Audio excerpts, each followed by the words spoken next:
Hello noble ones and welcome to Metatrons Academy. Today we're going to talk about a little bit of a personal story, and among all the languages that I've studied throughout my life, which one was in fact the hardest to learn. Alright, so right off the bat I'd like to say let's talk about the languages that I've studied so we can discuss difficulty. But as I always say on this channel, of course difficulty is very subjective rather than just being objective. There are some aspects of a difficulty of a language which can be considered to be objective. For example, the Latin alphabet, or in general the way you read and write in a language like Italian or even English, is nothing compared to learning to read and write in Chinese, Japanese or Korean. I mean, we can all agree with that. So there are some objective factors, also when it comes to syntax, lexicosyntactic features. But apart from these, as I always say, a massive chunk of individual subjective difficulty that any individual can encounter when trying to learn a language has to do with your own personal interest and fascination towards a language, and also where you're coming from, what your first language is, and what sort of experiences you have had, and what kind of connection, like interpersonal connection, you have. If you've got a lot of friends that speak, say, Mandarin, and then you get to practice with them every single day, then it's going to be easier for you to learn at least spoken Mandarin compared to learning Spanish, which is objectively an easier language, if you don't have anyone to speak that language with, and perhaps you don't even have any specific interest, both in pop culture that is connected to Spanish, maybe history, and all the other aspects. So we already know this, just wanted to kind of put it out there before we dive into my own personal list. As I have said several times on this channel, I was brought up sort of bilingually, in the sense that Italian is my first language, but being brought up in Sicily, Sicilian, which I understand for some people it's not a language, it's a dialect. We've already discussed this. I think it is a regional language. Sicilian was also something that I can speak naturally and I can switch. And even though Sicilian and Italian are of course similar, in my opinion, it still counts as bilingualism because your brain is not influenced and does not differentiate communicative systems on the basis of politics, geopolitical context, even geography. If the syntactic structures are different enough, your brain will consider it as a different system and will then apply resources accordingly. In other words, saying that Sicilian doesn't count, but Spanish does, and yet sometimes Italian and Spanish are mutually intelligible and Sicilian and Italian are not, makes no sense. So I do feel that I was brought up bilingual. I have had the chance of creating those synaptic paths in my brain. My next language was, of course, English, which I learned and picked up in my teens, although I have to say, late teens. As those who have been following me for a while already know, when I was in my teens, I moved to England, to the UK, where I spent a few years, and that's where I picked up my English, which is why when I speak English, even though you can still tell that I'm not a native speaker, and of course there is always room for improvement, I think it's fair to say that you can tell that at least the English I picked up, I definitely picked it up in England. As I was living in the UK, I spent some time and shared a flat with a Frenchman because we were colleagues. And then as I was, kind of working with him, I asked him, hey, can you speak to me in French so that I can, try to practice it? And considering the fact that as an Italian, French sounded quite natural to me when it comes to like the structure, the grammar, not all the time, but oftentimes. It was good to me to just hear him speak. And then we were spending a lot of time with the African community, specifically French-speaking African community, and they were always speaking French, and we were spending entire afternoons among African people that were, because they could speak with him. Maybe they were still trying to learn English, so we were trying to teach an Italian teaching English through French. That was amazing. He did most of the teaching. But, being there, I was also absorbing a lot. Then as I returned to Italy and I graduated from high school, specifically linguistic high school, because in Italy, secondary school has a specific subject that you need to pick up, you need to choose. And in my case, of course, I said, hey, let's do languages rather than doing maths or philosophy, because I'm like, I have an advantage here. It's going to be easier to graduate, and it absolutely was. And then French was once again one of the main subjects, so I got to study it for at least a year at school properly, and then I graduated from it. Then that's when I decided, okay, so I want to do languages at university. What sort of language should I do? And I'm like, I want to do Japanese. It's always been my dream. So I moved to Naples from Sicily because there is a famous university specialized for Far Eastern studies. They have a fantastic corpo docenti, so all the teachers there are exceptionally well-trained. Many of the teachers are natives, other teachers are non-natives, but they are excellent as a complementary, link in the description to the video about learning from natives versus learning from non-natives who are professionals.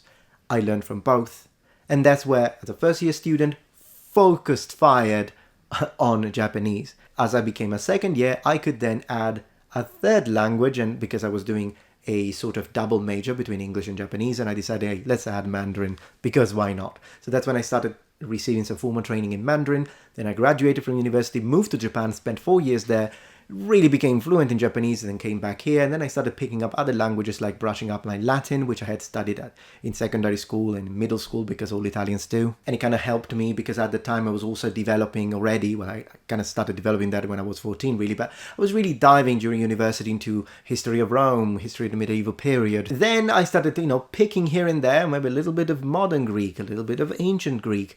And here we are. So which among all of these languages was in fact the hardest to learn? Well, the hardest to learn for me was classical Latin, which is why it's still a language that I don't consider myself fluent in at all, not even close. I can sustain a prolonged conversation if I am prepared, like I did on this video, link in the description. But in general, I lack the vocabulary and the practice to be able to do so. And before you say, well, it's a dead language, so it's impossible to do, well, that's actually incorrect, because there are, to this day, 14,000 speakers of Latin, one of which is the amazing Luc Ranieri, who always helps me out whenever I need to make something in Latin, and he kind of helps me brush up the rules, if you will, and double check my translations. So Latin was absolutely the hardest, but not only because it is a hard language, but also because, and probably mostly because, I didn't have anyone to speak it with. Perhaps if I had met Luc Ranieri much earlier in my career, as I was trying to learn languages, maybe now that wouldn't have been the hardest one, but it absolutely was. The second hardest language to learn, believe it or not, was Japanese. And to me, Japanese was harder to learn than Mandarin, given my level of Japanese is much higher than my level of Mandarin, but remember, I spent 4 years in Japan. So it's important to underline the fact that it's a little bit of an unfair comparison when you look at my level in Mandarin, which is kind of conversational, but that's it, and then my level in Japanese, which is instead professional. And one of the things that really made Japanese so much harder than Mandarin, for me specifically, was not only the extra complicated conjugation system, which you don't really have in Mandarin, but also the fact that the kanji, the writing system, particularly the kanji parts or the actual characters, they just don't work. Let's be 100% honest. You can tell that the characters, which are originally meant and designed for Mandarin, which is a monosyllabic language, sometimes bisyllabic, but mostly monosyllabic, at least when it comes to the pronunciation attached to each character, are then forcefully integrated into Japanese, which is an absolutely polysyllabic language where a lot of words are actually 2, 3, 4 syllables, and then these words are forced, encapsulated into characters that were not created to receive that kind of pronunciation. And besides, there is also the problem that in the majority of cases in Mandarin, once you learn how to pronounce a character, exception being a few characters that do have double pronunciation, for example, the character xing, which can also be read like in the word yin hang, has a different pronunciation. But regardless of that, in the majority of cases, you learn one pronunciation for a character in Mandarin, it just works. In Japanese, good luck with that. It's mostly mnemonic, not logical. Whereas in Chinese, the reading of the characters is mostly logical and mnemonic. And it's funny because I have rarely met a Chinese speaker who can't read a Chinese script. But I've met a lot of Japanese that don't know how to read specific. It mostly happens with place names and people's names rather than like everyday conversation items. They can read that, of course. But when you go into like very highly technical things, so when you look into specific like a place in a region, some of the pronunciation, they are only mnemonic, so you can't really guess them. So I personally find Japanese to be much harder to learn than Chinese. And also because if you really want to hit and properly get the pronunciation right, in Japanese you have to deal with the pitch accent. It's not necessary per se, people will still understand you in most contexts, but if you want to sound like a Japanese, you need to tackle the pitch accent, whereas in Mandarin you need to work with tones. The thing is that even though tones do create a very difficult obstacle for people who don't have a very good ear, I like to think that I do. Once you learn the rules and you learn the exception to the rules, yes, they are difficult, but they are not as complicated as Japanese pitch accent, which, to be 100% honest with you, it's like you have 5 rules, 10 rules that you can use generically, and then a million exceptions. Not in this case, not in this conjugation, not with this kind of adjective, or with this kind of adjective in theory you should have done that, but you don't, because in this case, This is how it works. So it's something that it's easier to learn, of course, if you're a native and you just repeat, but it's much harder to learn. And that's why there are so few people that are actually able to pull off a perfect pitch accent. There are people, and I think it's great. I want to try and learn the correct pitch accent. I enjoy it. I'd like to underline this. I'm not complaining about learning Japanese because I love a challenge, but I'm just saying it definitely was the hardest language to learn.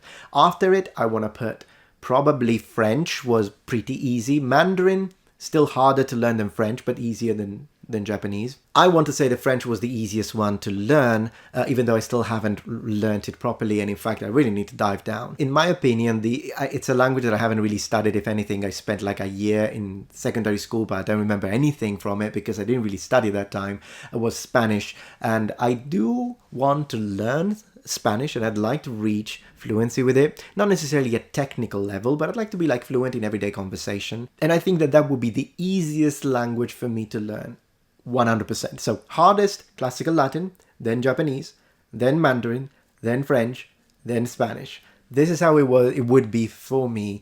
But what would it be for you? And the prime message that I'd like to share with you today with this video is the following. Definitely language difficulty is connected to a multitude of factors that need to be considered, not only when you choose to study a language, but also to have a realistic expectation of how long it will take to literally reach the specific target level that you have in mind when tackling the learning and study of that language. And considering the fact that some languages are definitely harder than others to learn, if you are trying to do what I did, which is to try and learn several languages simultaneously, which is possible, you do need to take into consideration, however, that if you want to learn 3 languages at the same time and you pick 3 extremely difficult languages and languages that you don't have people to practice with, which is the main message of this video, then I would reconsider. Choose a very difficult one and then maybe a second or even third language if you're already kind of fluent in another language of your own, and so your brain is used to that. You can definitely do that, but you want to choose 2 simple ones. So the main message here that I'd like you to take home is language difficulty can be severely diminished if you have people that you can practice with.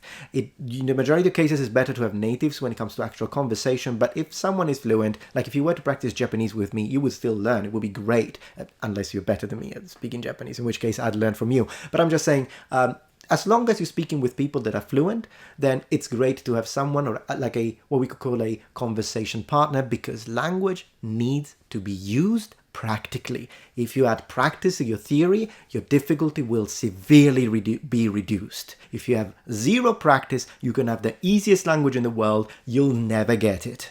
And that's the message I wanted to share with you today. Let me know what your list is in the comments below. And as always, thank you for joining Metatron's Academy.